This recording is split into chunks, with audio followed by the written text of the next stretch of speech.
आप देख रहे हैं भारत 24, साथ में आपके शिखा ठाकुर। प्रयागराज में एक हत्या 18 साल पहले और एक 18 साल बाद यानी 24 फरवरी 2023 को जैसे राजू पाल को अपराधियों ने मौत के घाट उतारा, ठीक उसी तरह उमेश पाल पर गोलियां चलाई गई। अपराधियों का तांडव ऐसा जिसने भी कहीं देखा वो कांप गया। आपको एक रिपोर्ट के जरिए दिखाते हैं।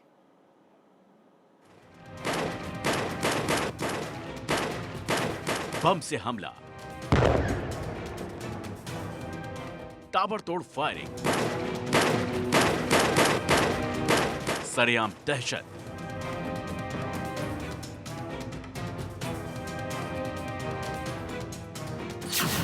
गवाह का काम तमाम।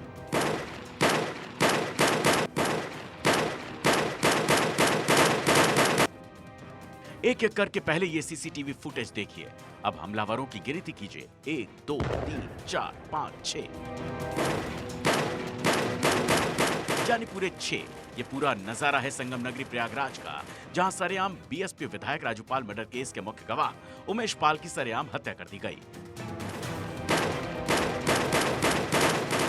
अपराधियों के हौसले देखिए, कैसे उमेश पाल को घेर कर हर तरफ से हमला किया गया। चंद सेकंड के इस हमले में मौत उमेश पाल की नहीं हुई, बल्कि उमेश के गनर को भी दरिंदों ने मौत की मुंह लगा दी।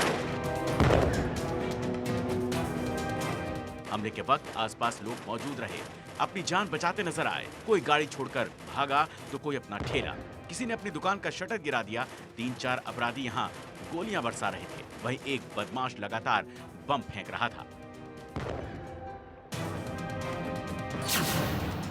बेखौफ अपराधियों ने सड़क से दुकानों के अंदर तक दहशत का तांडव किया। अपराधियों ने उमेश पाल के गनर की गन भी छीन ली।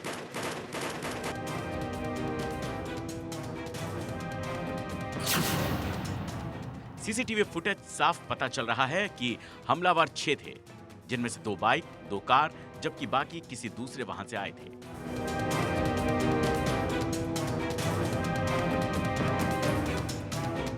इनमें से बाइक सवार आगे आगे चल रहे थे, जबकि ठीक पीछे कार में उसके 2 साथी थे। इसके अलावा घटना में शामिल 2 बदमाश किसी और वाहन से आए थे। इसका पता इसलिए नहीं चला क्योंकि उमेश की गाड़ी के पास वो पैदल ही पहुंचे थे। इन्हीं में से एक बदमाश ने उमेश पर सबसे पहले गोली दागी। उसके बाद जब उमेश जान बचाने के लिए भागे तो नीली कलर की हाफ जैकेट और सफेद टोपी पहने हुए बदमाश गोलियां दागते हुए उमेश के पीछे घर में घुस गया। इसके बाद कार से उतरे 2 बदमाशों में से एक ने घर में घुसकर उमेश पर गोलियां बरसाई, तो दूसरे ने कार के पास ही बंदूक दिखाकर राहगीरों को आगे बढ़ने से रोक दिया। बाइक सवार 2 बदमाशों में से एक ने बम बरसाए, जबकि हेलमेट पहने दूसरे बदमाश ने उमेश की गाड़ी पर एक एक करके गोलियां दागनी शुरू कर दी।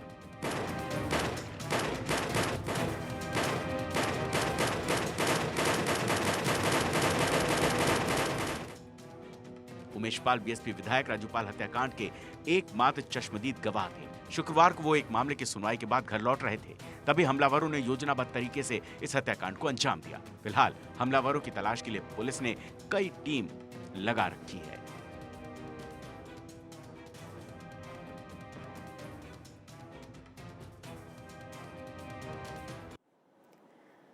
प्रयागराज में गवाह के मर्डर की गूंज लखनऊ में सुनाई दी। विधानसभा में सरकार को घेरते हुए विपक्ष ने जमकर हंगामा किया, लेकिन राजयोगी है तो जवाब भी सीएम योगी ने सख्त लहजे में दिया। सीएम योगी ने साफ कह दिया कि दोषियों को बख्शा नहीं जाएगा।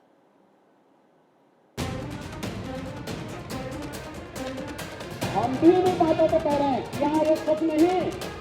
प्रयागराज में दिन दहाड़े हुए उमेश पाल हत्याकांड को लेकर विधानसभा में जमकर हंगामा हुआ।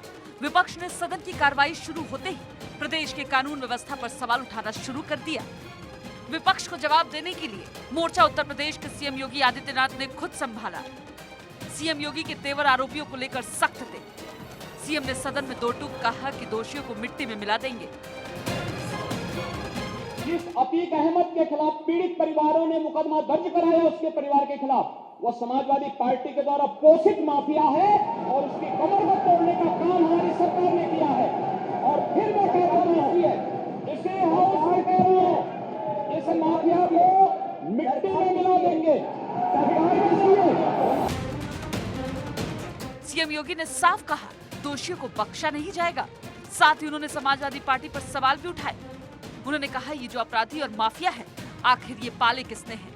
क्या ये सच नहीं है कि जिसके खिलाफ एफआईआर दर्ज है उन्हें सपा ने सांसद बनाया था। इस घटना का जो भी दोषी होगा वो बख्शा नहीं जाएगा। वो तो आप जानते ही हैं कि कार्रवाई जब होती है तो यहाँ पे बहुत तरीके से कार्रवाई होती है, लेकिन ये माफिया, ये पेशेवर अपराधी आखिर किसके द्वारा पाले पोसे गए हैं? बात जवाब आ जाए। ये जब आपका नाम तो नहीं है कि आपने माफिया पाले, के खिलाफ, जवाब आ जाए। जिस माफिया के खिलाफ किसी का नाम नहीं है, किसी का नाम ये तो सच नहीं है। नहीं कि समाजवादी पार्टी ने उन्हें एक सांसद बनाया था, ये सच नहीं है। आप अपराधियों को पालेंगे, प्रदेश पार्टी किसी भी पार्टी का रहा हो, बताइए क्या अपराधी लिखो किस पार्टी का था? निशाना समाजवादी पार्टी थी तो हंगामा होना भी लाजमी था। समाजवादी पार्टी के विधायकों ने मिट्टी में मिला दूंगा शब्द पर आपत्ति जताई। आपको खुश होना चाहिए। हम भी चाहते हैं माफिया समाप्त हो, आप भी यही चाहते हैं, हम भी चाहते हैं, हैं। लेकिन ये भाषा क्या मिट्टी में मिला देंगे? माफियाओं को मिट्टी में मिला देंगे, ये क्या किसी ये क्या को बात है? मिट्टी में नहीं मिला देंगे। ये क्या बात है? माफिया को सदन की कार्रवाई से पहले समाजवादी पार्टी अध्यक्ष अखिलेश यादव ने वारदात पर सवाल उठाते हुए सरकार को कटघरे में खड़ा किया था। उन्होंने कहा था कि उत्तर प्रदेश में इस तरह से गोली चलना, बम चलना और गैंगवार की तरह दिखना, ये सरकार पूरी तरह से विफल हुई है। साथ ही अखिलेश ने बीजेपी सरकार के राम राज्य के दावे पर भी सवाल उठाए, जिस पर सीएम योगी आदित्यनाथ ने जोरदार हमला बोला। मुझे देख करके बड़ा आश्चर्य हुआ, ये लोग प्रदेश के अंदर सुरक्षा की बात करते हैं। हम शर्म तो तुम्हें करनी चाहिए जो अपने बाप की सम्मान नहीं कर पाए। दरअसल उत्तर प्रदेश में बीएसपी विधायक रहे राजूपाल मर्डर केस के मुख्य गवाह उमेश पाल की शुक्रवार को हत्या कर दी गई। ताबड़तोड़ गोलीबारी में उमेश के एक गनर की मौत हो गई। वारदात पास में लगे सीसीटीवी में कैद हो गई। उमेश पाल की पत्नी ने जेल में बंद माफिया अतीक अहमद, उसकी पत्नी और बेटों समेत 9 लोगों के खिलाफ एफआईआर दर्ज कराई है। अब देखने वाली बात यह है कि योगी सरकार क्या एक्शन लेती है। Bureau report, Bharat 24। सियासत के सुपर शनिवार को बिहार में रैलियों का रेला रहा, जिसमें 2024 की हुंकार सुनाई दी। एक तरफ जहां पूर्णिया में महागठबंधन की महारैली हुई, तो वहीं दूसरी तरफ गृह मंत्री अमित शाह ने भी कई रैलियां की और खूब हमले किए। पीएम बनने का सपना संजोए नीतीश कुमार पर हमला बोलते हुए कहा कि नीतीश का सपना कभी पूरा नहीं होगा।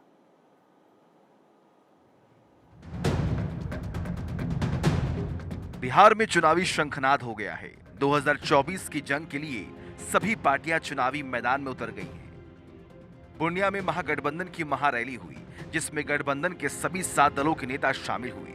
रैली को CM Nitish Kumar, deputy CM Tejashwi Yadav ने संबोधित किया। आरजेडी सुप्रीमो लालू प्रसाद यादव ने भी वीडियो कॉन्फ्रेंसिंग के जरिए संबोधित किया और कहा कि नरेंद्र मोदी सरकार की विदाई का वक्त आ गया है। अब यहाँ आकर के क्या बोल दिए? अरे कोई बिहार के विकास के लिए कोई काम किए हैं? यहाँ आकर के क्या क्या बोल दिए थे कि हम लोगों ने ये विकास किया, विकास का कोई काम किया? जो इन लोगों ने घोषणा किया था 2015 में विधानसभा के चुनाव के पहले, अब शुरू में हम लोग जब एक साथ थे और तब इन लोगों ने कह दिया था कि हम बिहार को मदद करेंगे। अब जितना मदद करने का ऐलान किया, आज तक हुआ जी? कि देश में क्या माहौल है, देश के बारे में पूर्व वक्ताओं ने अपनी बात को यहां रखा, लेकिन हम बोल देना चाहते हैं कि ये भाजपा के लोग लीडर नहीं हैं। भाजपा में कोई लीडर नहीं, सब डीलर हो चुका है।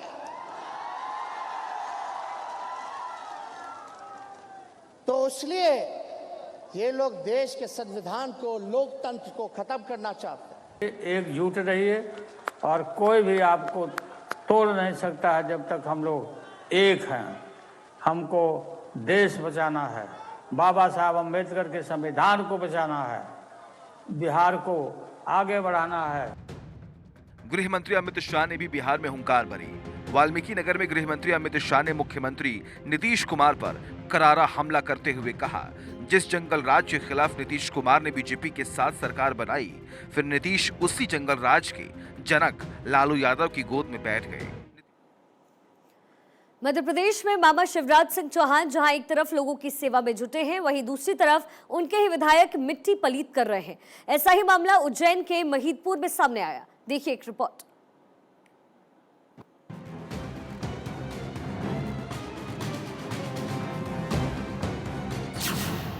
शिवराज की उम्मीद, नेता करे मिट्टी पलीत।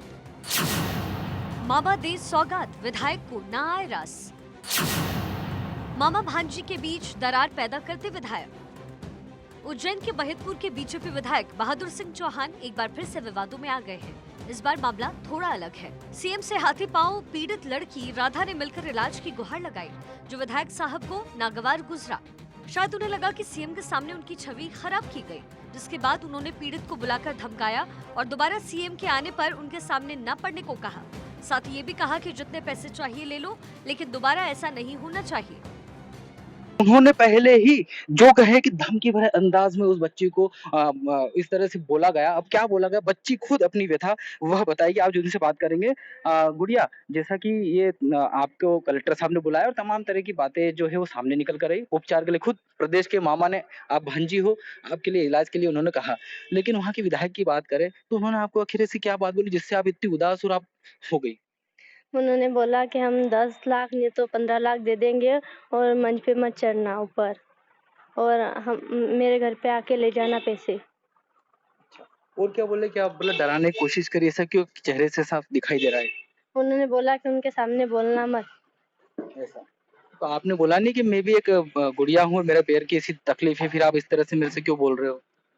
हमको बोलने का मौका ही नहीं दिया। उन्होंने हमारा आवेदन था वो भी ले गए हमारे हाथ में से। ऐसा हाँ। तो क्या लग रहा है कि विधायक जी ने इस तरह से आपके साथ में सही किया? वो ऐसे बोल रहे हैं कि मेरे वेयर हाउस से या मेरे घर से आके आप पैसे ले जाओ। पहले कहाँ गए थे? नहीं, उन्होंने बहुत गलत किया है। पहले भी गए थे हम उनके पास में, तो उन्होंने कुछ भी नहीं किया। विधायक बहादुर सिंह चौहान, जो बीजेपी उपाध्यक्ष हैं, उनकी इस हरकत के बाद लोग सवाल उठा रहे हैं, जिससे बीजेपी की छवि को भी नुकसान पहुंच रहा है। इसके पहले भी विधायक बहादुर सिंह चौहान कई बार विवादों में रह चुके हैं। लोग तो ये भी कह रहे हैं कि जिसके पास रहने को घर नहीं, वो उज्जैन क्यों जाएगा, जब विधायक ही उसकी बात सुन लेंगे। पीड़ित ने भी बताया कि उसने विधायक से कई बार इलाज की गुहार लगाई, लेकिन उसकी सुनवाई नहीं हुई। इसी बीच उसे पता चला कि सीएम शिवराज सिंह चौहान उज्जैन आ रहे हैं, तो उनसे मुलाकात करने पहुंच गई। फिलहाल सीएम शिवराज सिंह चौहान के निर्देश पर पीड़ित की इलाज की व्यवस्था जिला प्रशासन कर रहा है। स्वास्थ्य जांच के बाद इलाज शुरू कर दिया जाएगा। देखिए, उनको चूंकि वो ऐसी बीमारी है जो कंजेनिटल है और इसके इलाज में भी लंबा समय लगता है, तो माननीय मुख्यमंत्री जी ने निर्देश दिए कि उसके इलाज की समुचित व्यवस्था की जाए। आज उनसे परीक्षण कागज सारे लिए गए हैं और जो बेस्ट व्यवस्था होगी, चाहे वो निजी हो या शासकीय हो, की जाएगी। माननीय मुख्यमंत्री जी के निर्देश हैं तो निश्चित तौर पर उसका निराकरण किया जाएगा। इसके जो विशेषज्ञ डॉक्टर्स हैं मेडिकल कॉलेज में इंदौर में, उनसे चर्चा की जाएगी और उनसे पूछा जाएगा कि इसमें संभावित क्या किया जा सकता है, कहीं भी हो इसका इलाज कहाँ हो सकता है, उनको मालूम रहता है कौन कौन से सेंटर्स, क्योंकि हर ब्रांच में अलग अलग सेंटर्स खुल गए और उनसे ये परमिशन रहता है कि कहाँ जाना है, वहाँ हम लोग इसकी जाने की जो है व्यवस्था कलेक्टर साहब के द्वारा करेंगे और इसका इलाज कराएंगे। आपको वो तस्वीर भी दिखाते हैं जो भारत 24 ने पहले भी दिखाई थी, जिसमें मामा शिवराज ने अपनी भांजी को देखकर काफिला रोका और पास आकर हालचाल जाना, सिर पर हाथ रखकर ठीक होने का आश्वासन दिया। खुद प्रशासन इस बच्ची को आगे लेकर बढ़ रहा है, क्योंकि बहुत ही मार्मिकता वाली तस्वीर है। तो काफी यह चूंकि सीएम साहब का काफिला आ गया है और बच्ची के लिए जो बराबर, मैं मेरे कैमरामैन से कहूंगा कि वो पूरा दृश्य दिखाए। और चूंकि खुद मामा जो आए हैं, बच्ची सुबह से इंतजार कर रही थी, उस बच्ची की सुनी, क्योंकि भांजी है उनकी। एक तरफ सीएम शिवराज सिंह चौहान दिन रात काम में जुटे हैं, लोगों की भलाई के लिए तमाम योजनाएं चला रहे हैं, वहीं दूसरी तरफ बहादुर सिंह चौहान जैसे विधायक बट्टा लगा रहे हैं, जो बीजेपी के लिए किसी भी लिहाज से ठीक नहीं, क्योंकि जनता को ऐसे विधायक नहीं चाहिए जो पहले तो सुने ना और जब मुख्यमंत्री से गुहार लगाओ तो धमकाए। उज्जैन से अनिल बैरागी के साथ ब्यूरो रिपोर्ट, भारत 24।